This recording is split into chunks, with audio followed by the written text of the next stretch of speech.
ప్రేక్షకులకు నమస్కారం. నిర్లక్ష్యంగా నడుపుతూ ప్రాణాలు తీస్తున్న ట్యాంకర్లు, వాటర్ ట్యాంకర్ల అరాచకాలు. మోకిల పోలీస్ స్టేషన్ పరిధిలో జనవాడ బంగారు మైసమ్మ ఆలయం యూటర్న్ వద్ద అతి వేగంతో దూసుకొచ్చిన ట్యాంకర్ ఆర్టీసీ బస్సును ఢీకొనడంతో డ్రైవర్ వాహనంలో ఇరుక్కుపోయి ప్రాణాపాయ స్థితిలో ఉండటం తీవ్ర ఆందోళన కలిగిస్తుంది. గత కొంతకాలంగా ట్యాంకర్ వాహనాల నిర్లక్ష్య డ్రైవింగ్ పై స్థానికులు పలుమార్లు హెచ్చరిస్తూనే ఉన్నారు. అయినప్పటికీ అధికార యంత్రాంగం స్పందన శూన్యం. ప్రజల ప్రాణాలు ప్రమాదంలో పడుతున్నప్పటికీ ట్యాంకర్ నడిపే డ్రైవర్లు మాత్రం నియంత్రణ లేకుండా రెచ్చిపోతున్నారు.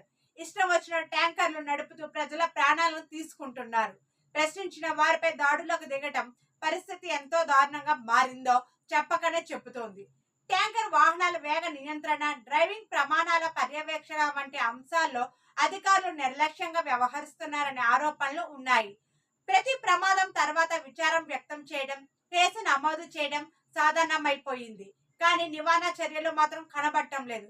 అనుభవం లేని డ్రైవర్లపై, వారి డ్రైవింగ్ లైసెన్సులపై, ట్యాంకర్ల వాహనాలపై ప్రత్యేక దృష్టి పెట్టి కఠినమైన తనిఖీలు, పరిమితులు డ్రైవర్లు ప్రత్యక్షంగా అమల్లోకి చేయకపోతే ఇటువంటి ఘటనలు మరింత పెరిగే అవకాశం ఉంది.